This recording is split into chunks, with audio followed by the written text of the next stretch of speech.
natapos na yung Messianic team. And then not knowing na kung ano nga yung kine-claim natin sa Panginoon, yun yung nangyayari sa church. And together with this message, ayan nga, naalala ko nung Feb 7, yun yung diniscuss yung crown of beauty, crown of glory and diadem of beauty. Kinakabahan ako nung time na yun na pinag-aaralan ko yung message na yun kasi may nabanggit doon tungkol the residue of His people. At kung binasa niyo yung Isaiah 28, ma-figure out niyo na may binanggit doon tungkol sa crown of pride. And suddenly, may nangyari sa Isaiah 28 kung saan ang natira, remnant of His people. So, ibig sabihin, wala tayong dapat ikabahala sa nagaganap ngayon sa church because mamaya i-run through ko sa inyo yung mga prophecy update kung saan the Lord is doing cleansing and even pruning for His church. So, ibig sabihin, habang nandito kayo, di ba, mararanasan nyo na meron parang mga ginagawang pagtatabas ang Panginoon and even to the point na pag nilinis ng Panginoon yung church na to, meron talaga siyang inaayos. So, sa pagdating naman sa message about the El Gibor, ang pinapahayag kasi dito that He is the mighty God. And not knowing, na di ba dun sa Isaiah 9:6, sabi dun, Wonderful Counselor, Mighty God, the Everlasting Father, the Prince of Peace. At dun pala mismo makikita yung word na So, El Gibor. ayun nga, So, yung kinuha nating key verse dito is Deuteronomy 10:17. For the Lord your God is God of gods and Lord of lords, a great God, a mighty and terrible, which regardeth not persons, nor taketh reward. So, sa mga following commentaries, kumuha ko ng mga excerpt doon. And then, ito yung tungkol sa Hebrew word Hebrew definition ng El Gibor. So, ito, ang sinabi dyan ay, paki-next na lang. Ayan, so yung Gibor, ayun nga, powerful, ayan, also warrior, tyrant, champion, chief, excel, giant man, mighty man, one strong man, valiant man. So if nandito kayo ng OPM, di ba na-discuss natin yung tungkol sa soldier and that nag-wage war tayo ngayon dahil ayun yung nga yung prophecy nga within this year. Now, makakita natin dyan yung content ng pagiging mighty warrior ng Panginoon. Katulad ng kanta ka ng mighty warrior, dressed for battle, holy Lord of all is He, Commander-in-Chief, bring us to attention. Ano ba? Bring us to attention. Tapos, lead us into triumph. Lead us into battle to crush the enemy. So, ibig sabihin, ang pinapahayag nito na that we are the soldiers of Jesus Christ, pero si Jesus yung warrior king.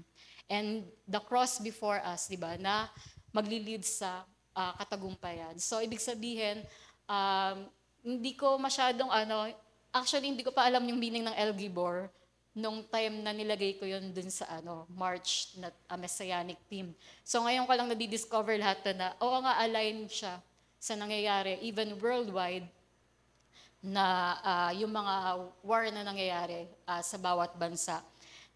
And then, makita rin natin dito, like isa sa mga attributes of God, the omnipotent God, di ba? He is the all-powerful God, a great God, mighty.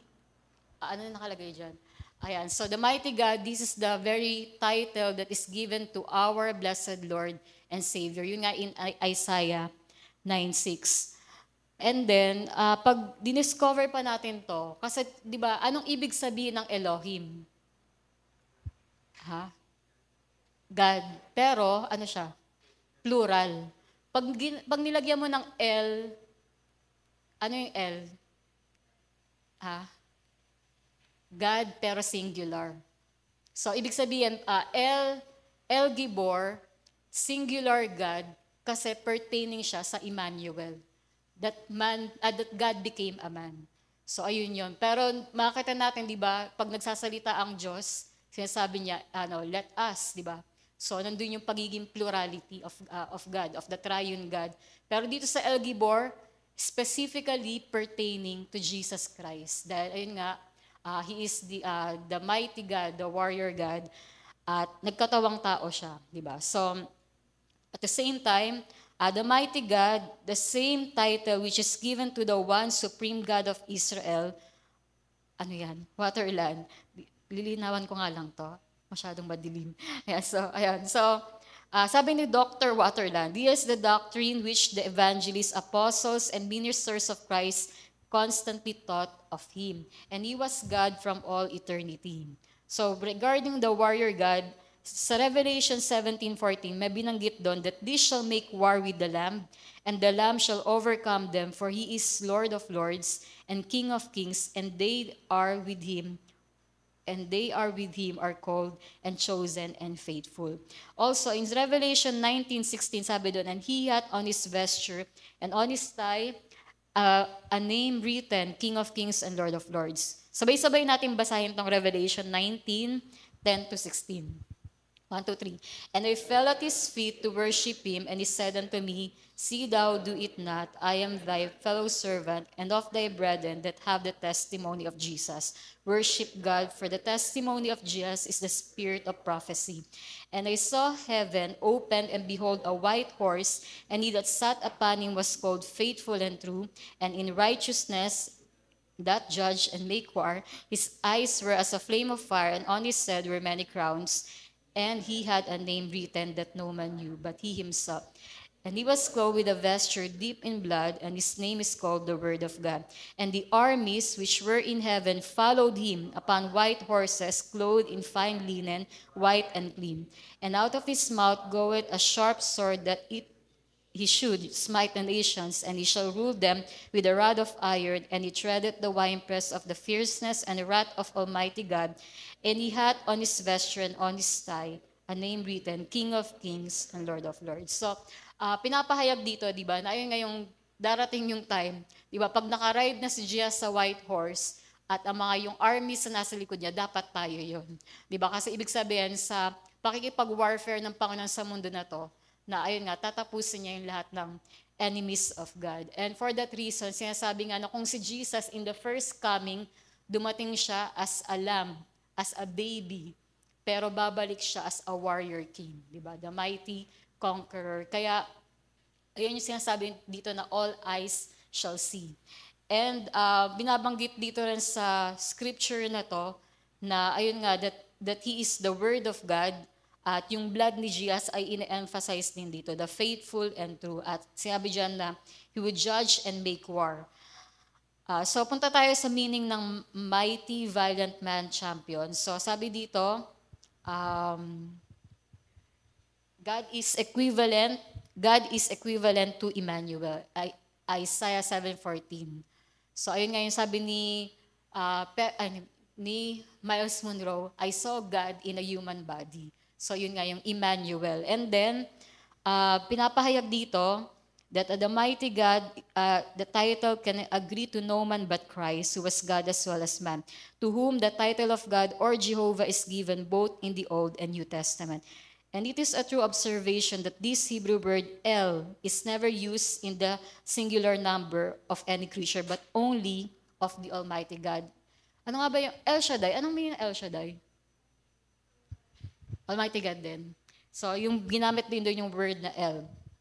And then the mighty God, this title can agree to no man but Christ, who was God as well as man, to whom the title of God or Jehovah is given both in the Old and New Testament and in many other places. And it is most true observation that this Hebrew word El is never used in the singular number of any creature, but only of the Almighty God, as is evident by perusing all the texts where this word is used. And although the title Elohim, which is the plural number, be twice or thrice given to some men, yet there is constantly added some diminishing expression to it, as when they are said to be afraid. Okay, so ayan nga, yung pinapaliwanag dito, na kaya naging singular yon dahil ito ay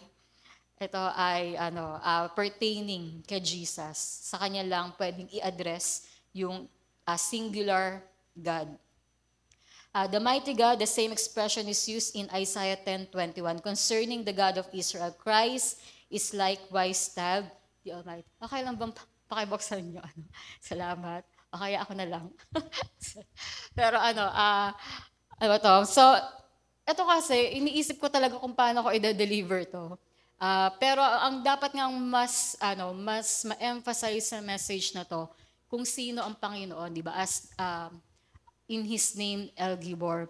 And di ba nga, kung ano yung tawag natin sa Panginoon, yun yung nangyayari sa atin. So in this war, na nararanasan, di ba, I know, hindi lang to nangyayari dito sa Send the Light, but churches worldwide. And sabi nga, so goes Israel, so goes the world, and so goes the church. Kaya sa ganun nga, ito yung gusto kong sabihin tungkol sa prophecy update. Nanood ako ng yung sa prophecy ni Troy Black. 6 days ago lang siya. So, Feb 29. So, nung Feb 29 sa Amerika, March 1 sa atin. So, malamang ng mga bandang nag-OPM tayo, yun yung content. Now, meron siyang dinidiscuss about witchcraft in the church. At paano mo daw, hindi ko pa matapos yung preaching, yung vlog niya kasi siyam yung tas almost 2 hours. Pero may una siyang binanggit doon, sabi niya, nangyayari nga daw yung witchcraft in the church because there are people who pretend to be Christians. Ayan, nagpe-pretend sila to be Christians and they spread lies and deception. And lately, ayan yung ina-analyze ko na ganito pala yung deception. And pag kinonect ko to sa nangyayari sa Israel, sa kanyo lang siya maiintindihan. Pero may sinasabi nga si Troy Black dito sa mga further niya doon na content. Sinabi niya doon na meron talagang ginagawa ang Panginoon sa loob ng church ngayon na meron siyang mga taong tatanggalin because i-raise up niya, may i-replace siya na mga taong madly in love sa Panginoon. Or I should say, sila yung talagang umiibig sa Panginoon. At ang description sa mga totoong umiibig sa Panginoon, they are lowest.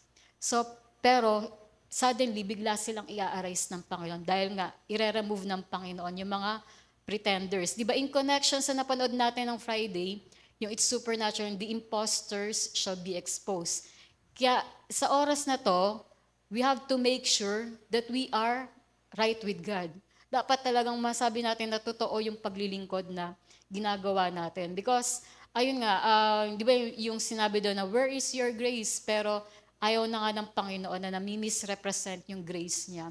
Pero katulad din sa kinonclude doon sa It's Supernatural, may nakwento si John Bevere around, parang isa siya sa mga naka-witness ng 80s na mga Christian celebrities. At sabi nga, imagine niyo, di ba hindi ko alam kung anong timeline nun, pero di ba sila, ang pangalan sila, Oral Roberts, sila parang si Derek Prince, may nakita ko mga preaching niya, puro black and white pa yung yung video niya. Tapos, siguro, kasi nga, di ba, na-witness na yung 1941 to 1948 na, yung transition ng Israel. Pero during the time, alam ko sila Billy Graham, parang doon din, kumakalampag. And then, manonotice nyo, kapag nag-try nyong tumingin ng mga 1970s na mga, minister, nandun si, Catherine Kuhlman. Ang paliwanag kay Catherine Kuhlman, 69 years old yata siya nung kinuha ng Panginoon. And then, parang 1976 yung inabutan niya. Tapos, pag trinay yung makinig ng mga nilikhang music, parang, halimbawa, si Kelly Willard, di ba, siya, parang sa Maranatha rin siya. Pag na-try yung mapakinggan, parang ang spirit-filled ng mga kanta within that period ng 1970s. At ang sinasabi nga sa church history din na during that time, ang daming mga gumagaling, ang daming mga miracle signs and wonders. Parang, ayun nga, yung healing talagang kumakalampag sa buong mundo. And may sinabi rin si Robert Slair doon, hindi ko alam kung sa God's Generals na book sinabi yun, pero parang last 10 years ng buhay ni Catherine Kuhlman, doon lang siya, ang tawag doon? Doon lang, nagkaroon ng parang breakthrough sa ministry. Pero it takes surrender bago nangyari yun. Kasi nga 'di ba, nakapangasawa siya ng annulled na lalaki. Tapos sabi nga, pag nangangaral daw yung asawa niya, nandun siya sa likod ng pulpito, pero iyak daw siya ng iyak dahil pinagsisisihan niya yung ginawa niya. Until such time, nagkaroon siya ng decision na isuko yung lalaki na yun sa Panginoon. Tapos, nagkaroon siya ng small gathering. And suddenly, may gumaling. Tapos, naging parang nag-trending yung gumaling na yun. Kaya, nagsunod-sunod siya ng mga healing meetings. And then, ayun na nakakita ng mga miracle signs and wonders. But what I am trying to say is, dun sa period na yon hanggang sa hindi ko alam, basta pagtungtong daw kasi ng 1980s, ang nangyari daw, according kay John Bevere, na witness daw niya, na yung mga taong involved sa mga healing, sa mga miracle signs and wonders, sila yung mga taong naging mga Christian celebrities and at the same time, nagpapabayad sa ginagawa nila na pag-healing, ganyan, pagbibis. Kaya nag-collapse daw in 1980s, tas ang daming in-expose ng Panginoon na mga scandals ng mga preachers during that time. Yung sinasabi ng babae dun sa It's Supernatural na parang remember the 80s, parang ganyan, na maraming in-expose, dun pala nag-take place yon.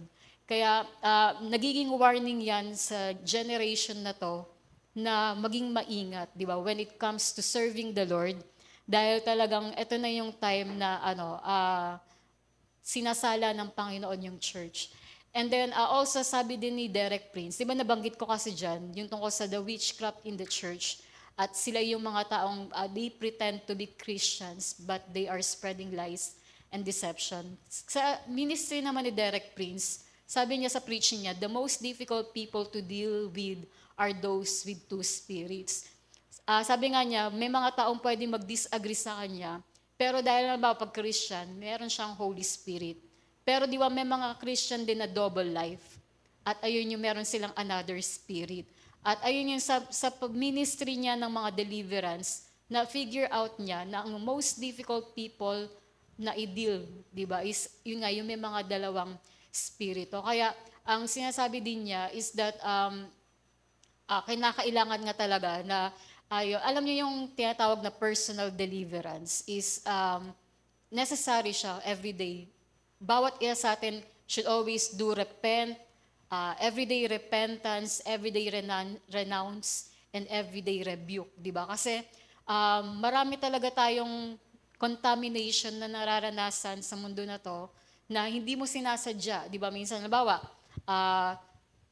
bumibili ka sa isang tindahan, tapos yung mga tao sa paligid doon, puro mga nagmumura, or nakarinig ka ng mga worldly song na, yung worldly song na yun, may violence, or suddenly may nakita kang mga ads sa internet, 'di ba? And alam mo na nakaka-pollute, 'di ba, ng mata 'yon. So, ibig sabihin, kaya nga kinakailangan natin ng daily cleansing.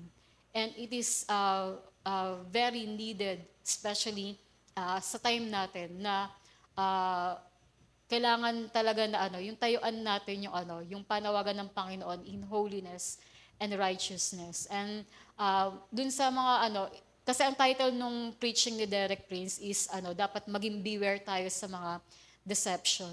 Dahil it is our personal responsibility na para ma-distinguish natin yung the difference between right and wrong spirit, kinakailangan na talagang nag-aaral tayo personally ng salita ng Diyos. So, ayun yung prayer ko din sa church, na magkaroon ng discerning heart and discerning spirit para hindi nasasway.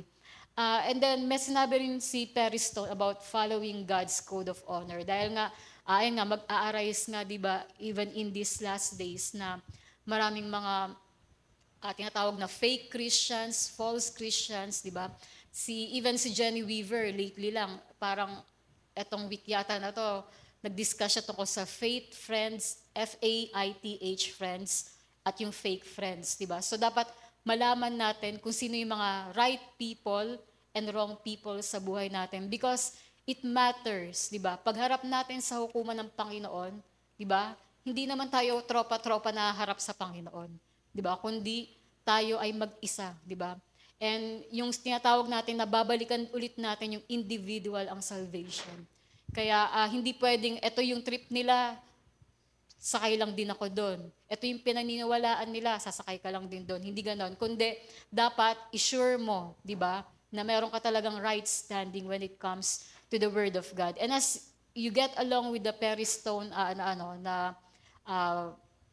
teaching, may nabanggit siya sa following God's code of honor. Na-discuss nga din niya na dahil nga talamak sa loob ng church, yung mga, di ba, yung ganun nga, ito yung mga tao nag-spread ng lies and deception, and eventually, they are mocking God's servants. Ang in-illustrate niya doon, hindi niya kunento yung kung ano yung nangyari sa kanya, pero kunento niya ano yung nangyari sa father niya. At di ba nga si Fred Stone, yung father ni Perry Stone, meron siya sa buhay niya na kumpleto yung gifts of the Holy Spirit sa buhay niya. At sabi niya, those who mock his father, kasi parang lagi siyang ina-attack ng mga congregation, na witness niya na nakaranas sila ng mga punishment. And even sabi niya, na witness din niya, they experience horrible deaths. So, horrible na kamatayan. Kaya people should be, maging careful in how they are treating the servants of the Lord. Dahil, sabi nga sa Bible, touch not my anointed one and do my prophets no harm. Etong mga nakaraan, di ba sabi ko, unbothered ako sa mga nangyayari. Dahil last year ko pa nga alam yung prophecy na meron nga magaganap na civil war, cyber war. Hindi ko alam kung naabutan nyo kagabi, na di ba down yung FB saka Instagram, akala ng mga tao na-hack sila. Pero may di ba, behind, may ginagawa na talaga silang cyber war. And then also yung tinatawag nga na yung world war, at sinabi naman yan sa scriptures, di ba? Nation shall arise against nations. And specifically sa nangyayari ngayon sa Israel, di ba? That we can learn something dun sa storya ng bansang Israel. Kaya yung nagaganap sa loob ng church is not a surprise for me. Pero sabi ko nga, kung meron akong mga matinding attack na nangyari in the history of Send the Light, yun ay dahil pag nagka-come up tayo ng lobat na.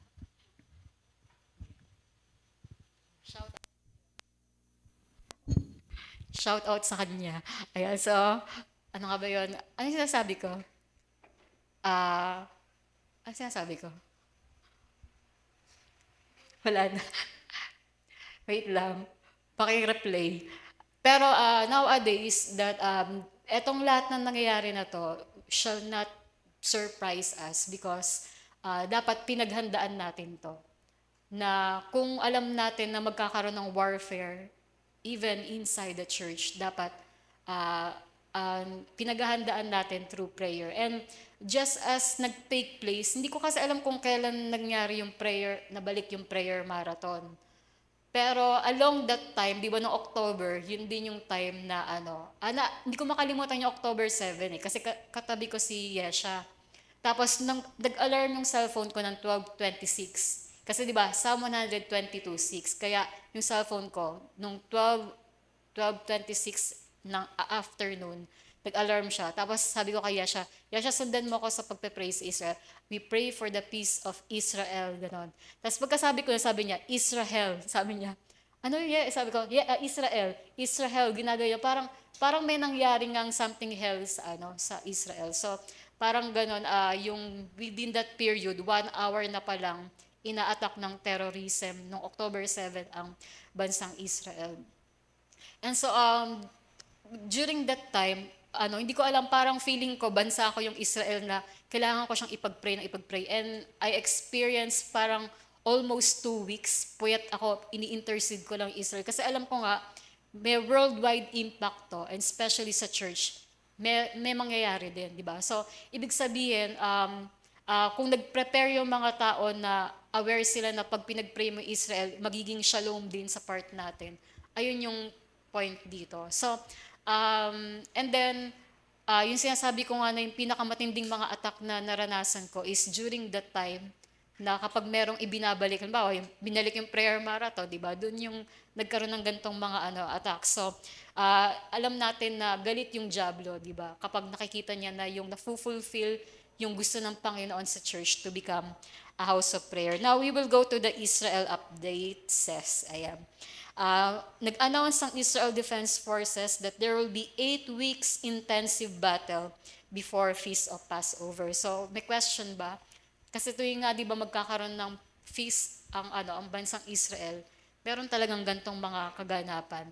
And then, yung huling check ko, parang nasa 15% na lang yung dinedestroy nila to dismantle Hamas. So, ibig sabihin, anong ibig sabihin nun? Malapit na silang manalo. Kaya even sa nangyayari ngayon sa church, it only manifests, di ba, na malapit na rin manalo ang church. The IDF already know where the hostages are, but they are being used as human shield. So, syempre, ang taas ng intelligence ng Israel, at alam na nila kung nasaan yung mastermind. Kaya lang, ang problema nila, dahil yung mga hostages kasama nun, ginagawa silang human shield na hindi sila basta-basta umatak. Pero ayun na nga, pasok doon sa 8 weeks, di ba, na intensive fight is, titirahin na nila yung pinaka-mastermind. And then, their enemies are creating lies to be funded. Hindi ko alam kung nakita nyo sa mga, sa IG, sa FB, even sa YouTube. Pag tinignan nyo yung mga, yung madalas na nag-a-appear na ads, is puro fundraising, diba, para sa Gaza. Pero sabi nga, kapag namomonitor nyo din nangyayari doon, is yung talagang mga aid supposed to be para sa mga Gazans, hindi talaga nakakarating. Kasi bago makarating sa civilians ng Gaza, hinaharang na ng Hamas. Tapos yun yung nilalagay nila sa mga tunnels nila. And makikita natin na ang daming nagsisympathize kasi nga may mga batang involved, parang compassion sa mga bata sa Gaza. Pero ang problema lang dito is hindi talaga nakakarating yung support nila dun sa mga civilians. And then, ayan, other nations are wanting two-state solution. Pag sinabi kasing two-state solution, parang ang sinasabi doon is may di ba, yung mga Hudyo plus yung mga Palestine is parehas silang nakatira sa isang bansa para gawin yung two-state solution. So ang mangyari, i-divide 'yon para sa dalawang nationalities. Pero sabi nga, masyadong imposible to, 'di ba? Kasi ang pananaw nga ng mga Palestine, ang gusto talaga nilang gawin sa mga Hudyo is to destroy them. 'Di ba nga, gusto nila is to become martyrs para makapatay ng mga Hudyo. So, papayag ba yung mga Hudyo na tumira kasama ng mga taong gusto silang patayin? Di ba? Ang naging fault nga nung October 7 is merong mga very kind Jews na nag-hope sila na baka itong mga tao na to is baka pwede pa silang mabago yung isip nila, pwedeng maging kaibigan sila. Pero mula dun sa mga binefriend nila, yun din yung nag-betray sa kanila at yun yung dahilan kung bakit nasakop sila nung time na yun. So, ibig sabihin, impossible talaga to the point na hindi mo talaga pwedeng pagsamahin sila. Kasi ang walang ibang intention tong mga terrorists kundi patayin yung mga Hudyo. Kaya ayun yung inilalaban nila ngayon na hindi sila pabor for two-state solution. Pero a while ago, may post si Amir Sarfati. First hand kong babasahin. Sabi niya, the United States has officially abandoned Israel and is no longer seeing the release of the hostages as a precondition for the end of the war. At this point, I am not concerned about Israel and much as I am concerned about America. So, ibig sabihin, may ganung part na yung parang, may sinabi nga si Amir Sarfati na yung Amerika, parang may pinending na supply para din sa tawag doon yung Iron Dome nila, di ba? Parang merong certain na supply para doon. Pero sinanction na din sila, parang gano'n. Pero imagine, yung mga gustong pumatay sa kanila, ang daming nakukuhang mga funds. Kaya dito sa bagay na to, di ba, na alam natin the day will come, even bago dumating ang Panginoon, meron talagang magpapa-implement ng two-state solution para i-divide yung Israel. Pero sabi nga, sa salita din ng Diyos, di ba, kung sino yung nagdi-divide ng land niya, is i-divide niya. Kasi sabi ng Panginoon, yung Israel is the apple of God's eyes. Kaya hindi siya pwedeng kantiin. So, in this matter, makikita natin na ano nga ba yung parang yung gantong scenario din sa loob ng church, di ba? Na parang there is always in the history of Sandalite Bible Church. Even pumunta pa tayo sa panahon ng Sandalite Bible Church Taytay. Actually nahati sila. And then ayun yung parang ayaw nating maulit sa time na to. But on the other hand, pag iniisip ko na kung mangyayari talaga to in the future, di ba? Parang it is already prophesied. Kaya ang delikado lang dyan is yung sinasabi nga na kapag hindi to sa Panginoon, kawawa yung mga tao na magkokos ng division na yon. Kaya I believe that there is a timely warning for the church na kinakailangan talaga maging mas mapanalanginin pa talaga tayo para ma-work out natin talaga yung unity in the church, as well as yung mabalik talaga yung righteousness and holiness inside the church. And sa mga naobserbahan ko nga rin ng mga preaching nowadays, maingay yung sinasabi nila yung tungkol sa witchcraft inside the church. Kasi nga ang root cause nga rin talaga ng witchcraft is dahil may mga yung parang may mga gusto silang i-control or i-manipulate para sila yung mag-take charge of something. I also remember may nabanggit si Derek Prince in regard dun sa sinasabi niyang yung med two spirits, yun yung most difficult people na i-deal. May sinabi si Derek Prince tungkol sa in every church there is a super group. At pag inobserbahan mo nga yung tinatawag na super group, ang declaration nila, kapag sumama kayo sa amin, parang kapag sumama ka sa kanila, sila yung tama. Ganon. And marami silang na-accomplish dahil nga super group sila, magagaling na tao sila. Pero sabi nga, pag tinignan nyo yung lifestyle ng mga unbeliever, look at what the unbelievers can do, di ba? Na wala ang Panginoon, di ba? Ayan nga, kaya nila mag-build ng mga Tower of Babel, they can build cities, they can build, ang tawag doon? Yung bunker, yung sa ilalim ng lupa ng mga bahay, di ba? Parang what they can do apart sa Panginoon, di ba? Parang craziness nga, sabi nga. Pero sabi nga, hindi super group ang gusto ng Panginoon sa loob ng church, kundi ang gusto niya is the chosen group. Diba? Yung chosen group, alam nila yung weakness nila, kaya lagi silang tumatawag sa Panginoon, lagi silang nananalangin kasi apart from God, they can do nothing. Diba? So, ibig sabihin, ayun yung hinahanap ng Panginoon ng mga grupo na kung saan laging totally nakadepende sa Kanya. Kaya, it may sound like parang sa super group, parang gusto lang ng mga taong makain doon. Diba? Pwedeng ang datingan nila is mga, sila yung laging napupuri, di ba? Pero actually, na sa segue na yung dapat na glory para sa Panginoon ay napupunta sa mga tao. Kaya I do believe na meron talagang rearrangement na ginagawa ang Panginoon sa church para matigil na yung ganito. Kaya sabi nga, ito na yung turning point na dali lang. Ano ba yung sa Acts 17? Wait lang, hanapin ko lang yun. Acts 17. Kung gusto nyong malaman kung ano talagang malaman ko anong nangyayari ngayon is, ito, 17:30. This is the very verse that is timely. Sabi diyan, and the times of this ignorance God winked at, but now commanded all men everywhere to repent. Di ba? Ano yung sabi nung Lydia Mower? Sabi niya, di ba? Ang sabi ng Panginoon, yung mga taong hindi sila nag-humble privately, di ba, shall be humbled publicly.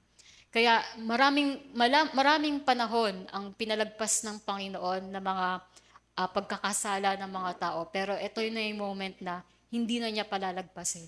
Diba? And tinatawag na niya ang lahat to repentance. Kaya we should take seriously itong pangungusap ng Panginoon na i-sure natin na nandun tayo sa part na tayo ay humihingi ng kapatawaran sa Panginoon. And now that we know that the scripture, di ba, just as we are talking about the El Gibor, di ba, just as sinabi niya magme-make war siya, di ba, the El Gibor will return to make war and even judge, di ba? So, ibig sabihin, kinakailangan ito yung yung maging panawagan sa mga tao na hindi sila mapupunta sa side na that is against the Lord. Ayan nga yung deception is kabaliktaran talaga siya ng katotohanan. Is makita natin dito na paano ko i-explain to? Pero sa totoo lang, sa nakakita ko ngayon sa church is that kung hindi sila discerning when it comes to people, kasi madidiscover mo rin yung ma-acquire mo rin talaga yung discernment kapag lagi ka talagang nakababad sa salita ng Diyos. Because the Word of God will tell you how to distinguish the right and wrong people. At kapag na-distinguish mo kung ano yung right and wrong people, that is the time na magkakaroon ka ng right understanding. So, ibig sabihin, siguro, ang i-consider ko lang sa bagay na to is that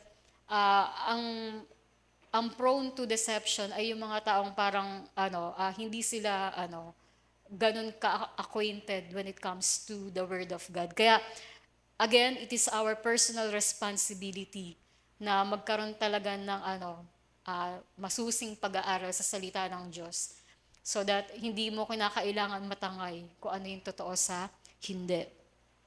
And then we see that the Bible is the word of our commander-in-chief. And in the entire word of God, binibigyan tayo ng instruction for us to become effective soldiers of the Lord Jesus Christ. Hindi ito ang lahat ng list, but these are some of the lists that we can learn from the word of God para masabi natin na we are following the instruction of our El Gibor, the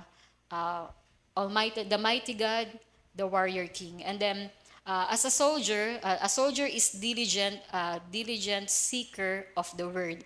So, sabi sa Joshua 22:5, but take diligent heed to the commandment and the law which Moses, the servant of the Lord, charged you to love the Lord your God and to walk in all his ways and to keep his commandments and to cleave unto him and to serve him with all your heart and with all your soul. So, as we can see, di ba, paano ba na-conquer nila Joshua yung promised land? Di ba lumaban sila? Kaya puro sila talaga mga soldiers na nakikipaglaban during that time. At ito yung in-instruct, di ba, sa kanya na kung ano yung pinasa, di ba, ni Moses sa kanya na commandment. Take diligence. So pag sinabing diligent, yung masipag, di ba? Yung masino, parang ganon. So, ibig sabihin, kinakailangan natin na magkaroon ng diligence in knowing the word of God, as well as in Hebrews 11:6, but without faith it is impossible to please him, for he that cometh to God must believe that he is, and that he is a rewarder of them that diligently seek him. So, as much as nagmamatter yung word of God dito, gayon din sa pananalangin. So, yung presence ng Panginoon, we must diligently seek the Lord. As a soldier of Jesus Christ, syempre, dapat lagi mong hinahanap yung commander-in-chief, di ba? Na magbibigay sa atin ng daily divine instruction. A soldier is disciplined in his body. Sabi rin ni Apostle Paul in 1 Corinthians 9:27, "But I keep under my body and bring it into subjection, lest that by any means, when I have preached to others, I myself should be a castaway." So, katulad nga ng sinabi din kay Jesus, nung dinescribe si Jesus, ang sinabi sa kanya, siya yung nagtuturo ng salita ng Diyos, but at the same time, siya din yung nagde-demonstrate paano sundin yung salita ng Diyos. So, ayun yun din yung pinopoint din dito ni Apostle Paul na hindi pwedeng nangangaral ka lang ng nangangaral, but we should be people who apply, di ba, yung salita ng Diyos. And also, yun nga yung pagdidisiplina sa templo ng banal na spirito.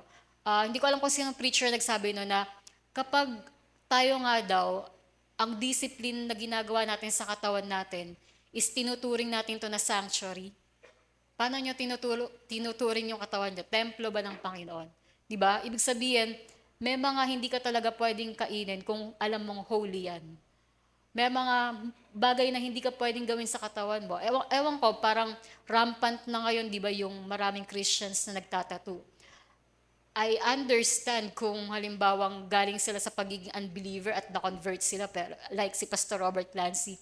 Pero lately, nakita ko, maraming nagpapatattoo for the sake of fashion, which is, ine-endanger nila yung health nila when it comes to putting tattoos, di ba, on their bodies. At sabi nga rin even ng mga specialist sa ganyan, sabi nila, yung skin ng tao, di ba, eventually magiging siya, old. Kaya kung nagpatattoo sila, parang alam niyo yung someday na magiging itsura ng katawan nila. But anyway, di ba, kung nakigets niyo tong mensahe na to, at ituturing ng bawat isa na yung katawan natin ay templo ng banal na spirit, and you would treat your body as a holy vessel, di ba? May mga bagay, di ba, na alam mong hindi dapat ginagawa ng katawan, na hindi siya meant para sa pagkakasala kung tinuturing mo siya as a holy temple. Also, a soldier is a doer of God's command. James 1:22, "But be you doers of the word and not hearers only, deceiving your own selves." Ayan, so, "But whoso looketh into the perfect law of liberty and continueth therein, he being not a forgetful hearer, but a doer of the work, this man shall be blessed in his deeds." So, ayun nga, when we say that we are doers of the word of God, nahihigitan nito, may sabi nga, well done is better than well said. Diba? So, ibig sabihin, ganun nga nagmamatter. Yung action speaks louder than words. Dahil dito tayo i-measure ng Panginoon kung paano natin sinusunod ang kanyang mga salita. Also, a soldier is a discerner between right and wrong. 1 Kings 3:9, "Give therefore thy servant an understanding heart to judge thy people, that I may discern between good and bad. For who is able to judge this thy so great a people?" We must also, di ba, may isang example ng kwento sa Israel Defense Force na merong tatlong hostages, di ba? Na nagwe-wave sila sa mga IDF, at imbis na i-rescue sila ng IDF, binaril sila. Diba? Pinatay sila ng kapwa nila, Hudyo. Dahil sa gano'n, kumbaga, hindi na-identify, di ba? Hindi nila na-distinguish kung sino yung mga lumalapit sa kanila. It is the same thing na dapat nga tayo din, di ba? Sa story ni King Solomon, di ba? Na during that time, di ba, napag-alaman kung sino yung nagsisinungaling na nanay, 'di ba? Dahil willing siyang ipahati yung baby, 'di ba? Para tigkalahati sila. Kung tunay kang nanay, papayag ka bang hatiin yung anak? So, doon napag-alaman, 'di ba? Na kung sino talaga yung nanay, hindi niya gustong mapahamak yung anak niya. So, doon lumabas kung sino yung tunay na ina. And it's the same thing, di ba, inside the church. Malalaman at malalaman nyo ang totoo, because sabi nga, the truth is like a lion. Hindi mo siya kailangan idepensa, di ba? But it will come out, di ba? At it will show its reality. And dito sa church, malalaman mo kung sino yung nagsasabi ng totoo. Observe their ways. Diba? Makikilatis mo yan. Paano yung relasyon nila sa Panginoon? Diba? Masabi mo bang, why would you listen to certain decisions within this church kung sila naman yung mga taong di mo nasusumpungan sa pagbababad sa panalangin? Di ba? Na parang mapapa-question ka dito, yung mga taong magbababad sa presence ng Panginoon, i-accuse na spiritual yan. Pero alam nyo, I never claim I am spiritual because I dwell in the presence of God for several hours. Hindi nyo alam yung part na pag lagi ka nagdadwell sa presence ng Panginoon, mas nadidiscover mo kung gaano ka karumi sa harapan ng Panginoon. And that is the reason why i-apply mo yung Isaiah 1:18, di ba, na come and let us reason together. Though your sins be as scarlet, they shall be as white as snow. Though they be red like crimson, they shall be as wool. Hindi porket pray ng pray itong mga tao na to, akala natin banal-banalan sila. But actually, yung kung paano mo i-endure yung part na mag-i-stay ka sa presence ng Panginoon habang tuloy-tuloy kang nire-rebuke ng Panginoon. Ayun yung mahirap na parang pag-iisipin. But then, minsan mapapa-question ka na how come, saan nanggagaling yung mga decision dito na hindi naman binabad sa prayer? And if you have to observe, even si Jesus, being Son of God, Son of Man, di ba, nag-overnight pa si Jesus in order na magkaroon siya ng right choices of disciples. At may nakalusot pa nga na Judas doon, di ba? So, pag iisipin natin, lahat naman yun, di ba, parang naging sangkap, di ba, para ma-fulfill yung gagawin ni Jesus sa krus ng Kalbaryo. But I am addressing the church, di ba, na darating yung time, tingnan nyo, sabi sa Malakay 3:18, then shall he return and discern between the righteous and the wicked, between him that serveth God and him that serveth him not. So, dito, madidistinguish, sino talaga yung totoong naglilingkod sa Panginoon at sino din yung mga wicked, di ba, na nagpapanggap lang sila na naglilingkod sa Panginoon. But God will really make a distinction. In 1 Corinthians 11:29, for he that eateth and drinketh unworthily, eateth and drinketh damnation to himself, not discerning the Lord's body. So, ito rin yung lagi kong nire-remind sa church. For example, makita nyo yung anong tawag dito? Yung communion, natin. Yung lalaganan nun. Yeah. Once na makita mo yan, iba yung treatment mo. Hindi ka, actually, lahat nga dapat ng nakita natin gamit dito sa church should be treated holy. Dahil inalay yan sa Panginoon. Itong mga instrumento na to, learn from the Levites, di ba? Hindi nila hinahawakan yung mga instrumento kung hindi sila naligo. Ganun ba kayo, music team? Di ba? Lahat ba ng music team, bago humawak niyan, malinis ba kayo? Parang gano'n.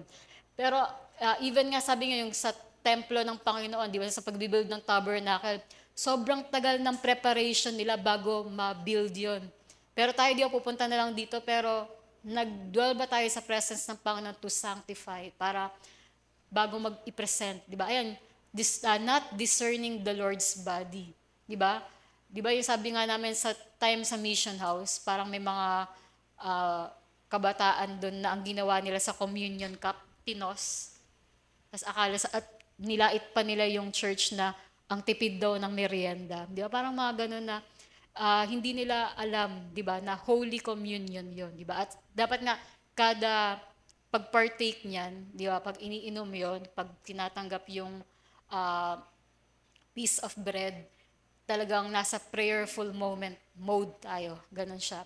So, ibig sabihin, maging maingat tayo sa mga bagay na banal. Kasi sabi nga dyan, bago yan, di ba? Sabi din, some are asleep, di ba? Some are weak, some are yung sick, di ba? Mga nangihina, may sakit, at mga nangamatay.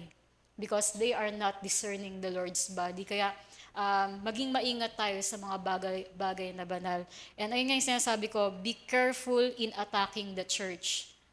Dapat nga hindi talaga. Because sabi nga ni Prophet Sadu, those who are trying to destroy the church, God shall destroy them. Diba? So, ayan, malinaw na malinaw yung mga ganong mensahe na in the history din talaga ng Send the Light, marami na kaming na-witness na ganitong scenario. And naalala ko lang din yung may sinabi si Mama na dati rin parang ang emotional niya, parang iyakin siya. Pero darating siya sa point na hindi sa immune, pero kung paulit-ulit na yun yung nararanasan niya, hindi pwedeng parang lalampa-lampa yung kalooban niya. Kundi dumating din siya sa time na may emotional stability din siya. At hindi na niya iniiyakan yung mga bagay na dati niyang iniiyakan. Alam niyo, lately, may na-remind ako sa prophecy. May prophecy kay Mama, ang sabi sa kanya ng Panginoon, before that day, I will prosper you, so that you may go and buy back the land.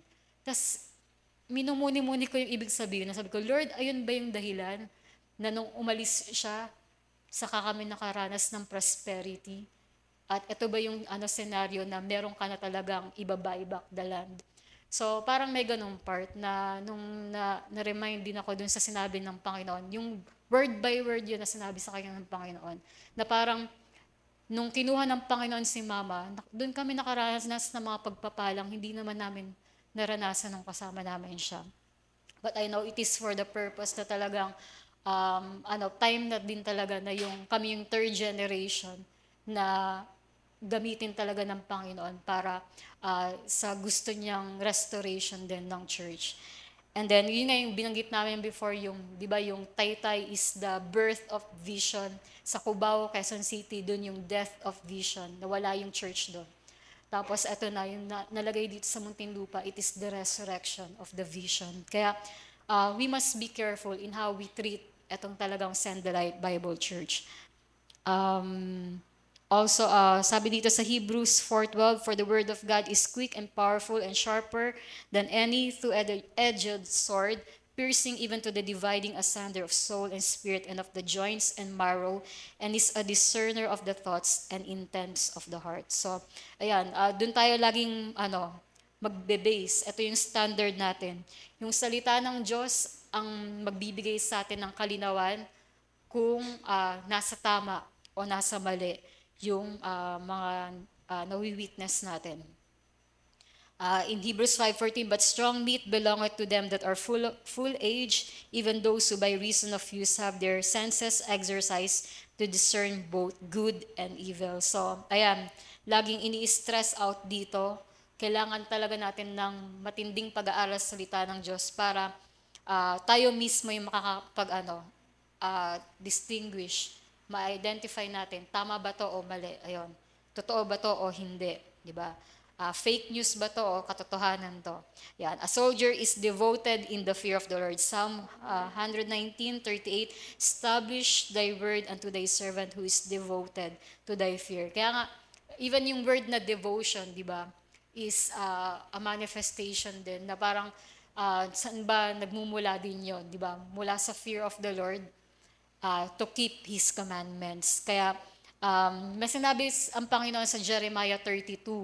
Sabi niya, ilalagay ko sa inyo yung fear of the Lord. Sabi ng Panginoon, ilalagay niya sa atin yung fear of the Lord so that we will not depart from Him. Anong sekreto para hindi ka mawala sa Panginoon?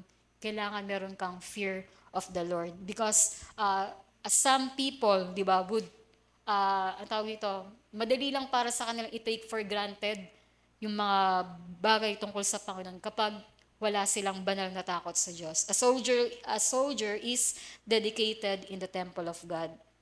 So as you can see, 1 Kings 7:51, so was ended all the work that King Solomon made for the house of the Lord. And Solomon brought in the things which David his father had dedicated, even the silver and the gold, and the vessels did he put among the treasures of the house of the Lord. Di ba? How King David wished, di ba, na yung pinaranas si King Solomon, siya yung mag-build. Pero dito, di ba, yung dedication nga, na kung paanong sa part din natin, as we treat even itong temple of the Holy Spirit, even yung building ng Panginoon, even yung church niya, yung the body of Christ, di ba? Dapat meron din talaga tayong dedication kung saan magkakaroon tayo ng faithfulness sa anumang ginagawa nating paglilingkod sa Panginoon. A soldier is directed by the truth. Yan, sabi sa Isaiah 61:8, "For I, the Lord, love judgment, I hate robbery for burnt offering, and I will direct their work in truth, and I will make an everlasting covenant with them." In 2 Thessalonians 3:5, "And the Lord direct your hearts into the love of God and to the patient waiting for Christ." So ito nga, yung pag binanggit din dyan yung uh, everlasting covenant ng Panginoon, because He will direct us, our work in truth, at yung direction din ng Panginoon until, di ba, yung patiently waiting for the return of Christ. So, ayan, makikita natin dito na binibigyan ng righteous instruction yung mga sundalo ng Panginoon. So, how do we really respond to that? And in our prayer application, sa lahat ng mga nangyayari na ito, sabay-sabay nating basahin itong Deuteronomy 10:11 to chapter 10:11 to 17. 1 to 3. "And the Lord said unto me, Arise, take thy journey before the people, that they may go in and possess the land, which I swear unto their fathers to give unto them. And now, Israel, what doth the Lord thy God require of them, but to fear the Lord thy God, to walk in all his ways, and to love him, and to serve the Lord thy God with all thy heart and with all thy soul, to keep the commandments of the Lord and his statutes, which I command thee this day for thy good. Behold, the heaven and the heaven of heavens is the Lord's thy God, the earth also with all that therein is. Only the Lord hath a delight in thy fathers to love them, and he chose their seed after them, even you above all people. As it is this day, circumcise therefore the foreskin of your heart, and be no more stiff-necked. For the Lord your God is a God of gods and the Lord of lords, a great God, a mighty and terrible, which regardeth not persons, nor taketh reward." But sinabi ng Panginoon tong key verse na to, because the people of God is about to enter the promised land. Tama ba? At ang sinasabi diyan na sabi na nag-instruct ng Panginoon, tigilan na yung pagiging stiff-neck, yung lahat ng pagiging ng katigasan sa buhay natin, even yung circumcision, di ba? Aalisin na talaga yung kasalanan. Because God is in preparation. The mighty God, di ba? The El Gibor, di ba? Is waging war for us to enter the promised land. Kaya makakita natin dito, di ba? Tuloy-tuloy yung instruction ng Panginoon to fear the Lord, to walk in all His ways, and to love Him, to serve the Lord thy God with all thy heart and with all thy soul, to keep the commandments of the Lord and His statutes, which I command thee this day for thy good. So, ayan, makinig tayong mabuti na sa lahat ng ito, di ba, as a soldier of the Lord, we fix our eyes on our El Gibor, the mighty God, the mighty warrior, na magdadala sa atin sa triumph. And in Isaiah 10:21, sabi diyan, "The remnant shall return." 'Di ba? Yun yung topic natin nung crown of glory and diadem of beauty. Yung residue of his people, sila yung makakaranas niyan. Yan, sabi diyan, "The remnant shall return, even the remnant of Jacob, unto the mighty God." Ang sinabi doon, unto the El Gibor. Kaya meron nailagay mo yung prayer diyan. So, ito lang, sabay-sabay lang natin ipag-pray ito. Almost 1 month. Okay, so tapos na yung term paper dyan. Ayan, so, ano ba yan? Essay. Paano natin babasahin yan? Wait lang. Ayan, so ito, buong January, di ba, fasting. Ayan yung everyday kong pinagpe-pray ng 3 a.m. At nakaka-deliverance talaga siya. Somehow, ito kasing lately, hindi ko hindi ako pwede, parang pag 2 a.m. ako nakatulog, paano ako gigising ng 3 a.m., 1 hour na tulog lang, diba? So, mga gano'n, iba't ibang oras na yung nagagawa ko, pero kina-confess ko pa rin yung prayer na yan. So, bear with me. I pray na magkaroon din kayo ng personal deliverance, even family deliverance in praying for this, even for the church, for our nation, even pray din natin deliverance for Israel, na supernaturally yung mga hostages ay i-rescue na ng mga angels of Yahweh. And also, ayun, dahil malapit na silang manalo, di ba? So goes Israel. so goes the church, so goes the world. So, sige, dyan na ako magbasa. 1, 2, 3. Our everlasting Father God Almighty, I come in the name of Jesus before your presence with a humble and contrite heart, seeking your divine protection and deliverance. I acknowledge your power and goodness, recognizing that you are my refuge and fortress at all times. I declare your sovereignty over all creation, knowing that you alone have the power to break every bond, defeat every evil, and overcome all darkness. I stand on the authority of your word and the victory won by Jesus Christ on the cross. Gracious Father, I lift my voice in prayer, fervently seeking your divine intervention in every area of my life. I pray for your divine protection, breaking the chains of bondage in the name of Jesus. I command every evil force, every curse, every spell, and the power of darkness to be broken and rendered powerless in my life in the name of Jesus. I renounce and reject every generational curse. The power of the blood of Jesus sets me free from the bondage of the past. I break every negative pattern, every cycle of addiction, every stronghold in the name of Jesus. I am experiencing the fullness of God's blessings. I declare that I am a new creation in Christ, and in Jesus I have the power to walk in freedom and victory. I release forgiveness from the depths of my heart, choosing to let go of any bitterness or resentment or unforgiveness in Jesus' name. I break every soul tie and unhealthy attachment, toxic relationships, or unhealthy influences. I ask for your healing touch to restore and reconcile broken relationships, bringing wholeness and unity. Almighty God, I pray for your divine protection over my mind, my thoughts, and my emotions. I rebuke every spirit of fear, anxiety, and depression in Jesus' name. I declare that I have the mind of Christ and I am filled with your peace that surpasses all understanding. I take captive every thought that does not align with your truth, and I replace them with thoughts of faith, hope, and love. I pray for your divine protection over my physical body. I declare that my body is the temple of the Holy Spirit. I present it as a living sacrifice, holy and acceptable to you. I rebuke every sickness, disease, and infirmity in Jesus' name. By the stripes of Jesus, I am healed and made whole. I speak life and health into every cell, tissue, and organ of my body. I release the healing power of your Holy Spirit to flow through me, restoring me to full health and vitality. Heavenly Father, I pray for your divine protection and abundance in every area of my life. I declare that you are my provider and you meet all my needs according to your riches and glory. I rebuke the spirits of poverty and lack in Jesus' name. I release the spirit of prosperity and abundance in the name of Jesus. I am blessed to be a blessing and I sow generously into your kingdom. I declare that I'm a channel of your blessings and your abundance flows through me to bless others. I pray for your divine wisdom and discernment in every decision I make.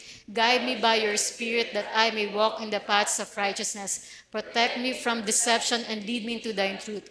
Grant me understanding and clarity as I navigate through the challenges of life.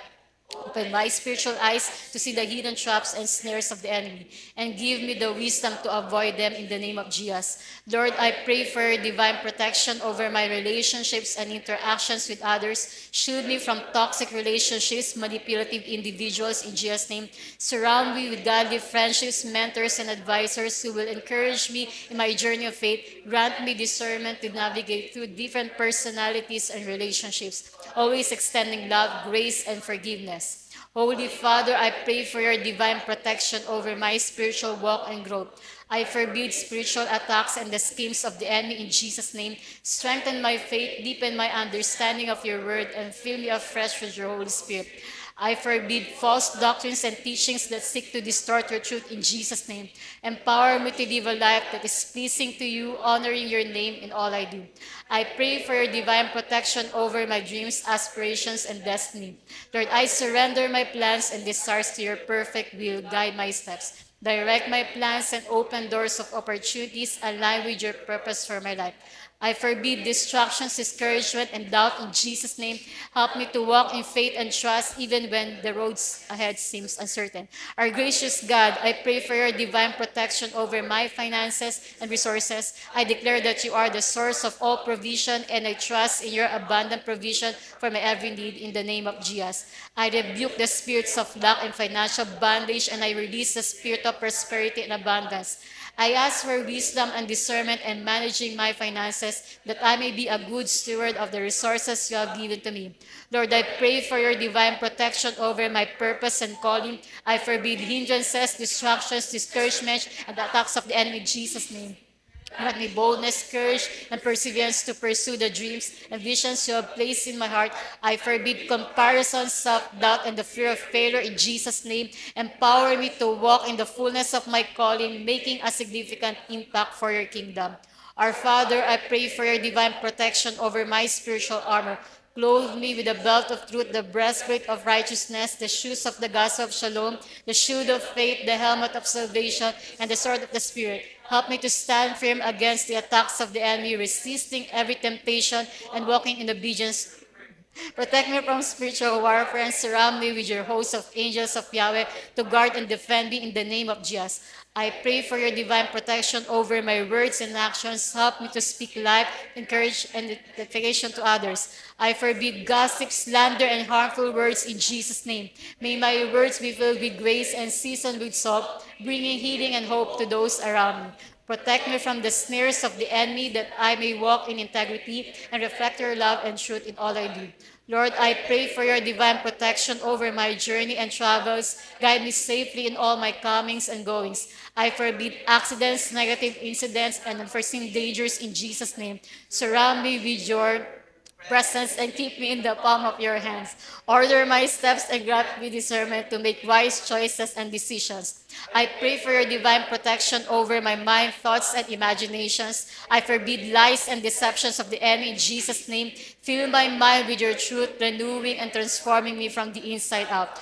I forbid negative thought patterns, worries, and anxieties in Jesus' name. Help me to fix my thoughts on things that are true, noble, just, pure, lovely, and have a good report. Our Father, I pray for your divine protection over my dreams and desires. Guard my heart, and I forbid discouragement and delay in Jesus' name. Surround me with your favor and open doors that no one can shut. Protect my dreams, and I forbid the attacks of the enemy in Jesus' name, and grant me the wisdom and strength to pursue that with diligence and perseverance. I pray for your divine protection over my spiritual life. I forbid spiritual blindness and dullness of fear in Jesus' name. Open my eyes and ears to perceive your presence, your voice, and your leading. I forbid distractions and busyness, hindrances in Jesus' name, and I pray for my intimacy with you, Lord. Help me to cultivate a deeper relationship with you, abiding in your presence and walking in line with your Holy Spirit. Our Lord, I pray for your divine protection over my family and loved ones. Guard them in every area of their lives. I forbid harm, danger, and evil influences in Jesus' name. Surround them with your holy angels, encamping around them for their safety and well-being in the name of Jesus. I pray that you shield them, and I forbid the attack of the enemy in Jesus' name, and grant them your peace, joy, and love. Almighty God, I surrender every aspect of my life to your divine protection. I trust in your unfailing love, knowing that you are my strong tower and my shield.